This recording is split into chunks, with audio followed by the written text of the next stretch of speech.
I highly, highly recommend this game. This is a crazy, crazy game that is like nothing I've ever played before. It's very, very different. I've played a lot of video games, but I've never played anything like this. I almost don't want to say anything about it. I just want people to go in kind of blind. I don't really have any analysis plans or anything. Like, I'm kind of done with those videos in general, I think, because at least in the long form version of that, maybe short.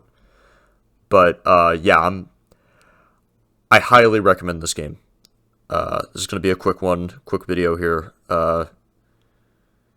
If you like Remedy, specifically, if you were like me and you had played Max Payne, but you haven't played Remedy's other games, which I fixed recently, very recently. I just played Alan Wake, Quantum Break, Control, and then this, Alan Wake 2.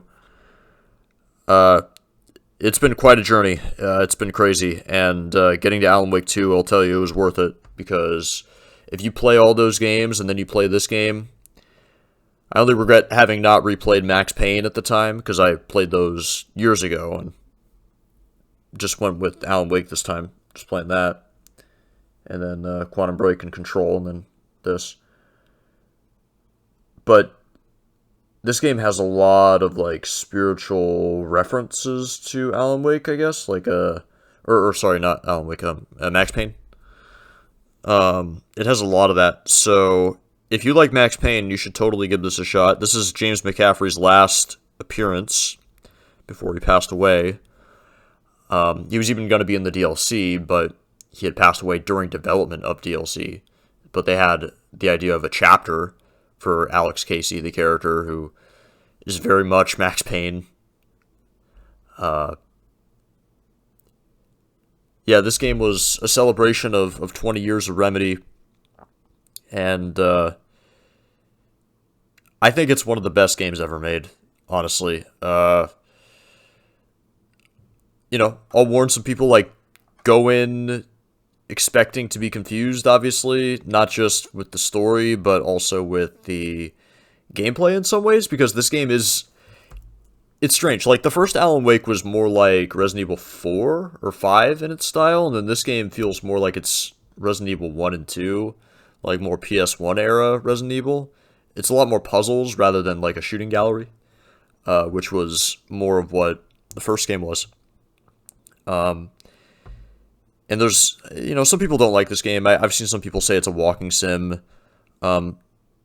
Those complaints are valid. It definitely takes its time. It's got a slow pace, but I think it is worth it, and it ends up paying off its slower pace. I like that it's not a super shootery shooter. Like, it's not too much. I think it really knows how to pace itself pretty well. And it paces itself like nothing I've ever played before. It's very, very different. This game is almost like I haven't seen Twin Peaks, but I've heard that it's definitely inspired by Twin Peaks. But it's kind of like True Detective meets Twin Peaks meets cringe humor and insanity. Like, that's kind of how I would describe it, I guess.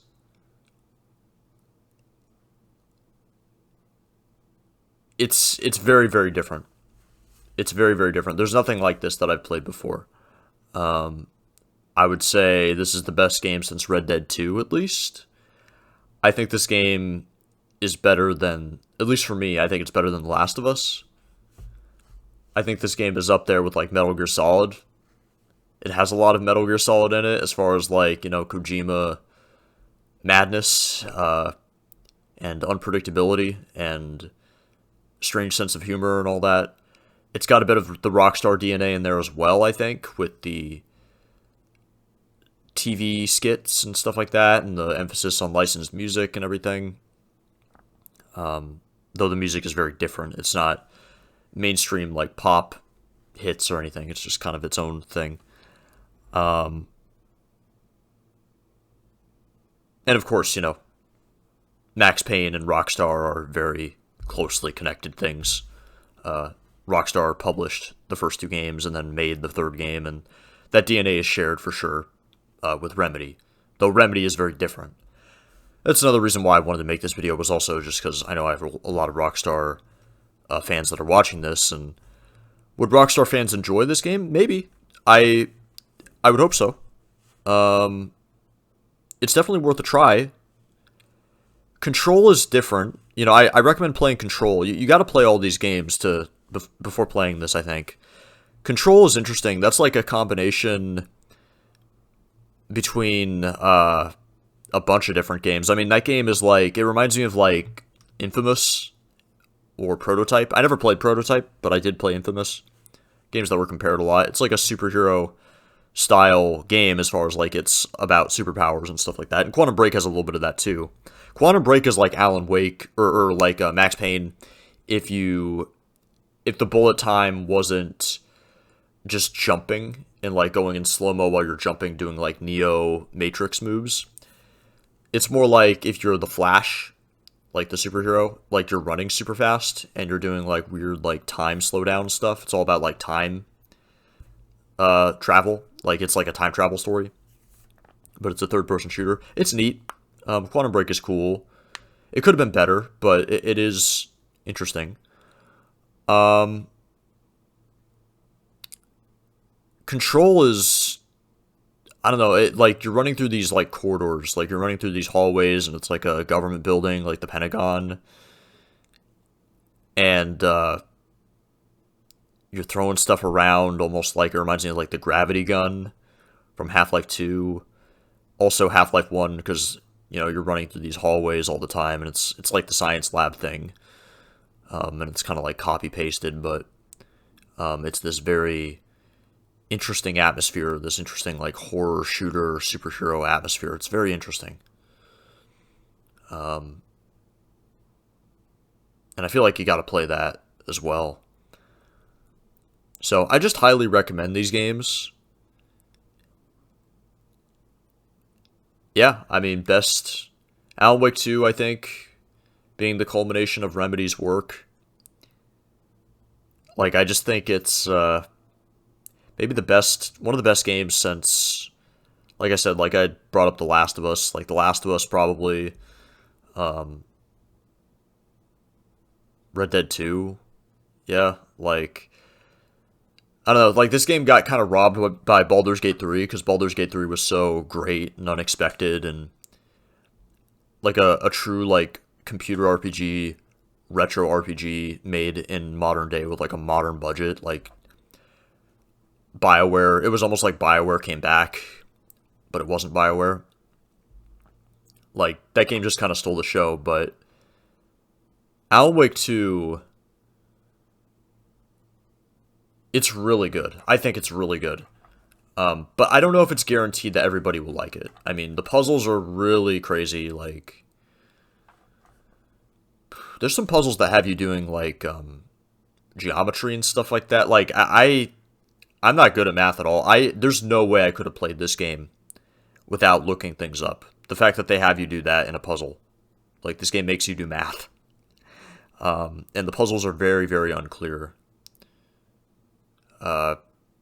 So this is a game that I would recommend playing with a guide, or going into the game with guides in mind, where like don't feel bad if you have to look up a guide for things. This game is very easy to get lost in, but being lost in it is also part of the atmosphere because Alan is trapped and the FBI agent Saga Anderson is trapped, and they're like kind of stuck in this loop. And there's this song in the game that plays at the end of chapters by an artist named Poe, P-O-E, where it plays the song of some say that it loops forever, this road that I'm on, or something like that. This road that I've followed you on. It's very it's a trippy game, and I just don't want to say much more. I don't even want to spoil Alan Wake 1, really. Like, even that I don't really want to touch, so just highly recommend this game. I think GameSpot gave it a 10. IGN gave it a 9. It sits at an 89 on Metacritic, which is high, but not as high as, like, say, Breath of the Wild or something like that. It's not. It didn't blow the socks off of all critics. But there's nothing that I've played out there that's quite like this. It's very, very unique. The acting is also pretty good in it. Though there is some flawed acting with Saga Anderson, the FBI agent. Her accent is a little bit strange. Like, it feels like she's, like, kind of slipping a little bit with her accent. But the guy playing Alan is incredible. He's really, really good. I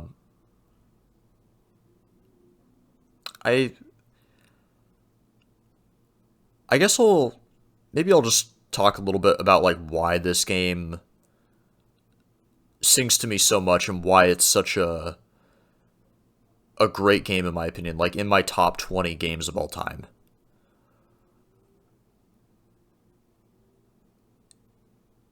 There's this place that you go to in the game uh that is basically, it's a menu.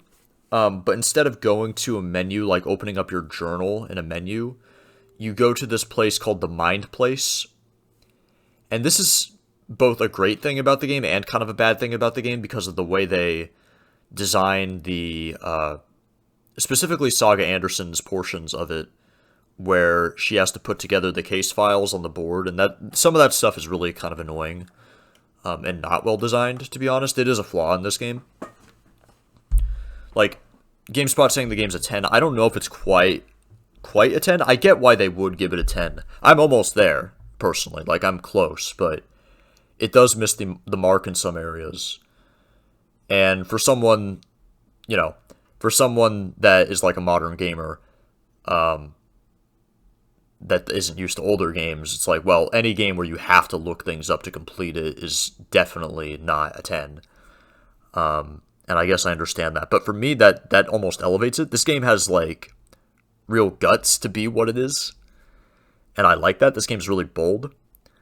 But you go to this place called the Mind Place, or the Mind Palace, or something like that, which I think was in Sherlock Holmes, like the new Sherlock stuff. Which I haven't seen. I think I saw a little bit of it, but I'm not into that stuff. I'm not into Sherlock Holmes. But it's this idea that your character, like, goes to this room and they're kind of planning everything out. Like, everything is there in the room. The typewriter for Alan to type, which then affects the game in ways that I won't spoil. The board for Saga Anderson, the case notes in which she actually communes with other characters in this room. These rooms representing, like, kind of like your mind, the character's mind, and being stuck in this room. It reminds me of, well, it made me think of COVID, honestly, and lockdown and being kind of trapped. And for myself, I've always been kind of a shut-in. And the way they executed the Mind Place thing, I just think is really interesting. And I've never seen anything like it.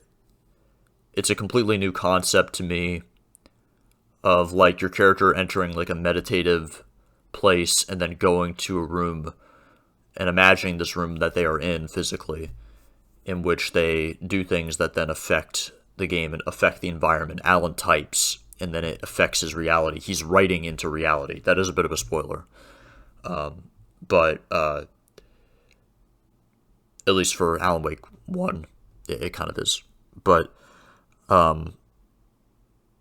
yeah, like, Alan is, like, writing into reality, and then Saga is sort of communing with other characters, sort of spiritually. This concept is super cool, and I wonder if anyone out there would relate to it that like works remotely or doesn't leave the house very much. That kind of shut in thing. Just something about that just kind of worked for me. And then how the ending of the game has Saga trapped in the place, and so does Alan Wake. They're both kind of trapped in this place towards the end of the game, and it's very interesting. It's very very interesting how they write that and how they get out of that situation. And again, god damn it, I think I spoiled it. I think I might have spoiled some stuff because just the fact that they get locked in the mind place at the end. So I will put a spoiler warning, I guess, in the title. But I just wanted to get this off my chest. This game is really really good. I do think it's up there for me with like Metal Gear Solid, Metal Gear Solid 1, 2, 3, Ocarina of Time, Majora's Mask. Like, it's, to me, it's up there. With Rockstar's Best as well. With, like, Final Fantasy VII. Like, to me, it's like, this game is, like, pretty fucking legendary. And like, I would go even further and say, I think this is better than The Last of Us as well. But, to be fair, though, or to be honest, I was never a huge fan of The Last of Us 1. I found the clickers to be kind of annoying as enemies to face.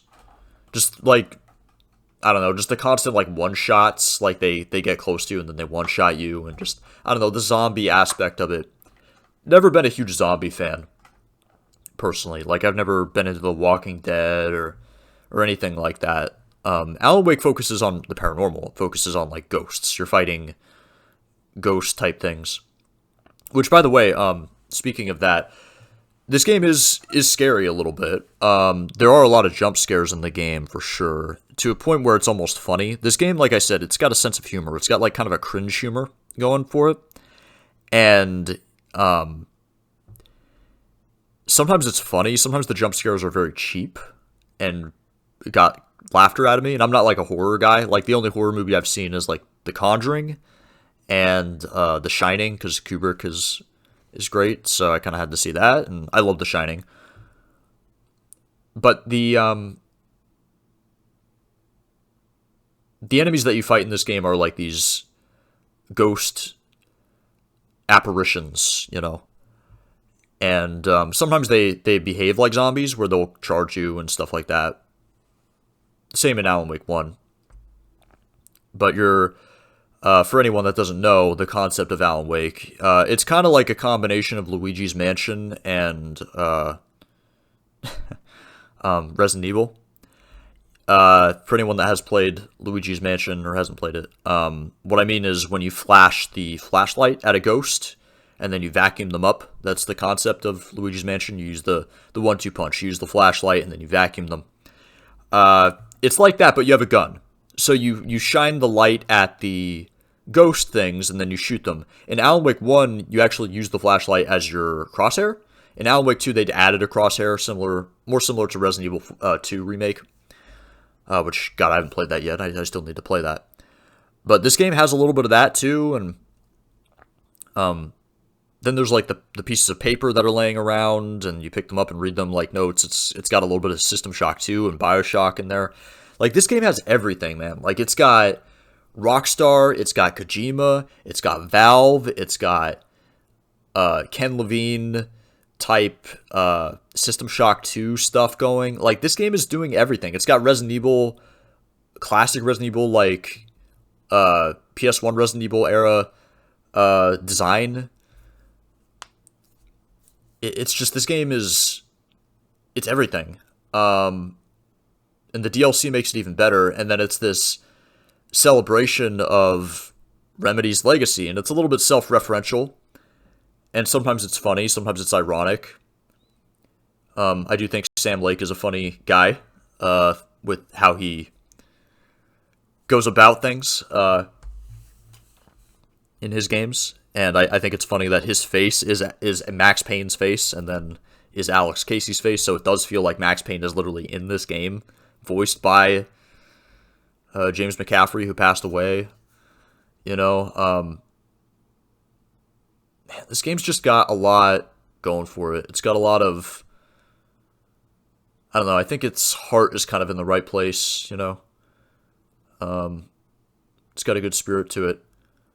Another thing with the horror elements that I found really compelling about this game was the enemies that you face when you're playing as Alan. So in this game, you do switch characters. You'll switch between the FBI agent, Saga, and then you'll play Alan, and Saga Anderson is out in like kind of the wooded area, and she's like collecting clues, trying to figure out what's going on with Alan Wake and all this, and she's trying to figure out like what's happening with this cult. There's like a cult that has been like murdering people.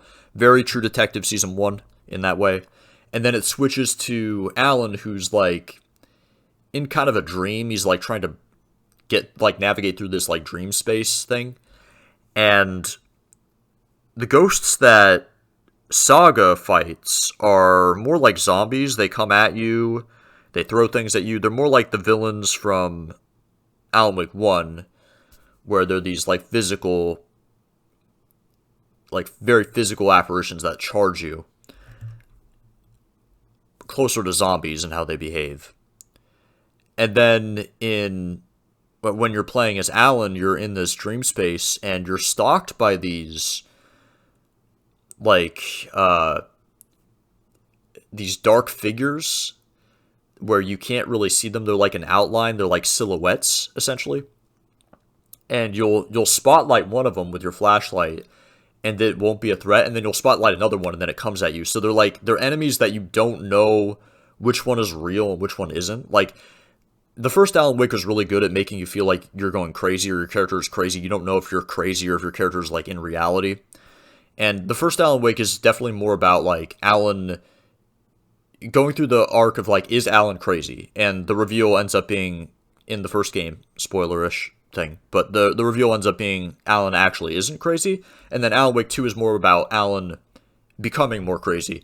So, like, or the question really becoming real, and like him actually losing his mind.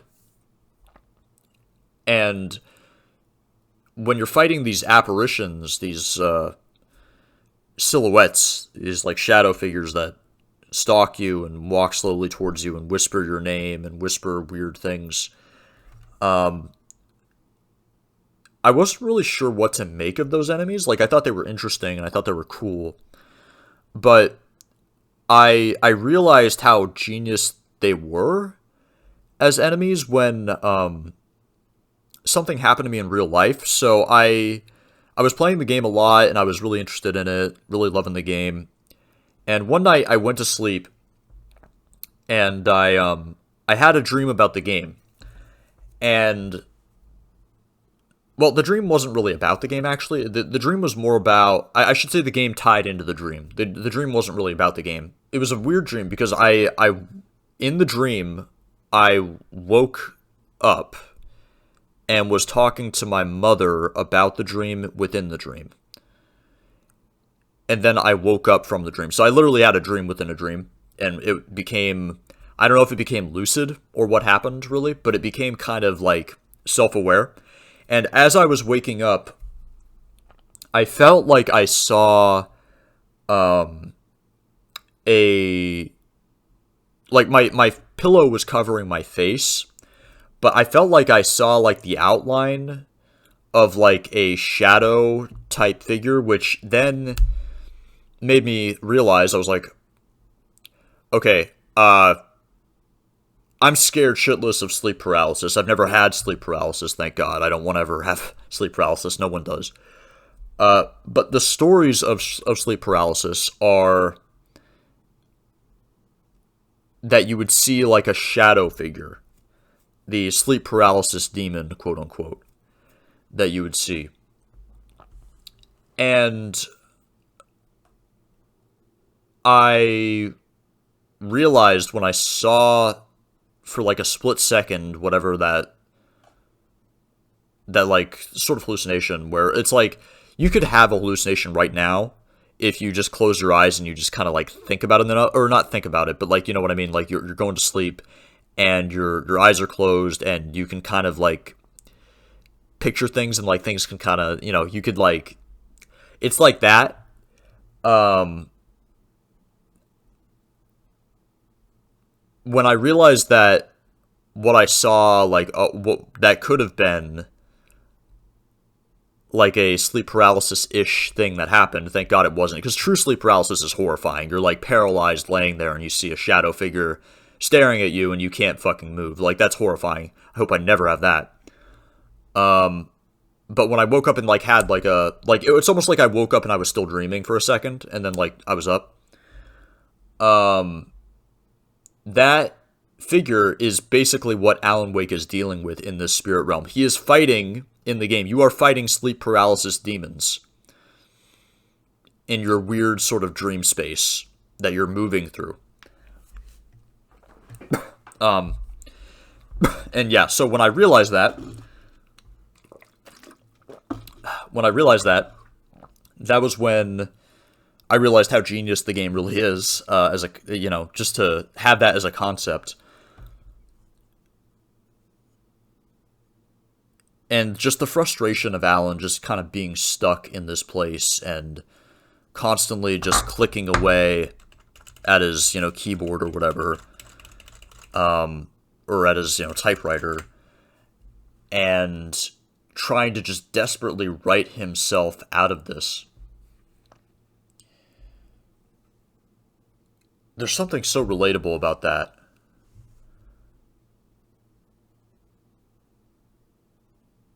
Like, I don't know if you guys have ever, like, journaled or anything, or, like, written things down when you're, like, up late at night and you're just thinking about things and you're just clicking away, typing, writing down, like, your thoughts. Like, if you've ever been there. Or if you're writing, like, I don't know, like a Facebook post or something. Something that's been bothering you. Could be a Facebook post about, I don't know, politics or any bullshit. And you're just up late just typing and typing. You're just putting your mind to paper. And there's sort of a frustration in it, and then you just end up deleting it. We're just like, ah, fuck it. It was all stupid to begin with. Like, Alan being this tortured writer that's just stuck in that space, in that room, and how he doesn't want to write, and he is, and he has to write. Man, there is something so, even though I'm not a writer, there's something so relatable about being stuck in your own thoughts and being tortured by them. You know what I mean? Living in your own head. The Mind Palace. It's genius. Like, I think this game is, like, really smart. And I love, again, going back to Saga Anderson, the way Saga Anderson deals with conflict within her mind palace at the end of the game, and how she's facing herself. The last boss for her is basically herself. It's her own doubt that she's facing. It's really cool.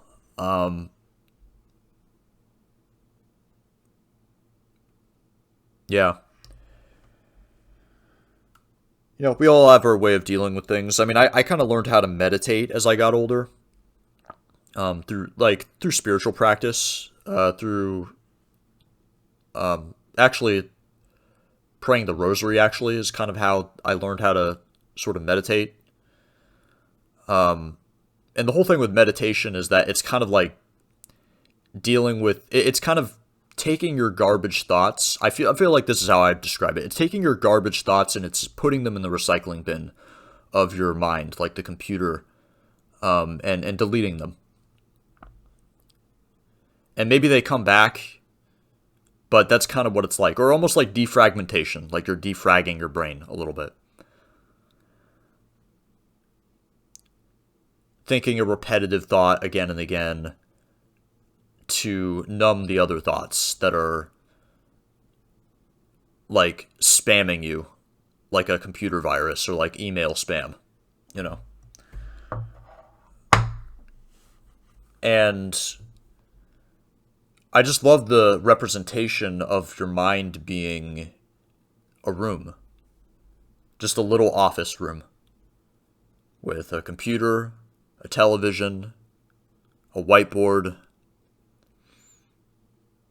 For Alan, a typewriter. Something about that just kind of clicks with me. Like the light switch. So, yeah. Yeah, those are my thoughts, I think. Overall, I think, you know. It's, I didn't expect to get that, like, deep into it or that personal about it, but I was really impressed with the intelligence behind this game, the emotional intelligence and the truth behind all the ironies and the cringe and the Stephen King references and all of it. This is a fascinating work of art, I think. And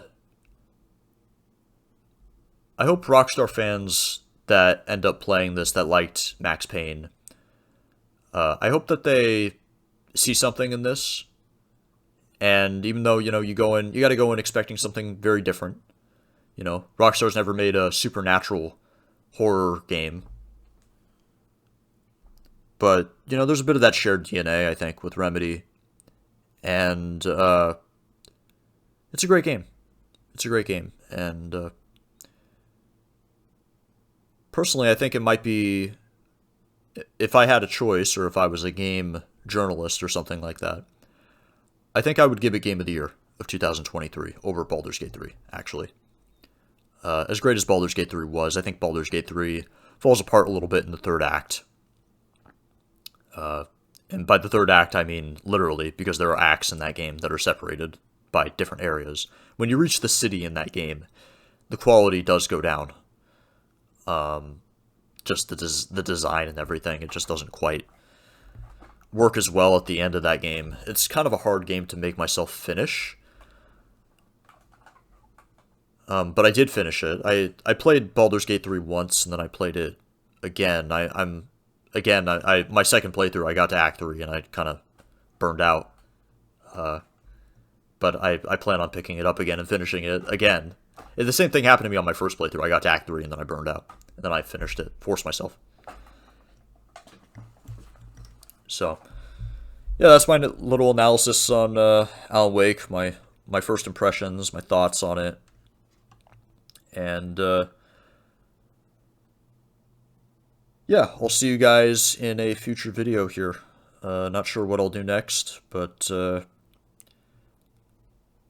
felt like this game needed a shout out. I think this game might be a little bit underrated, possibly. Though that's kind of an annoying word. Underrated, overrated, these are annoying ways to categorize things sometimes, but maybe under the radar is the word that I should use, or phrase I should use. So, yeah, with that, I'll see you guys on the next video. Take care.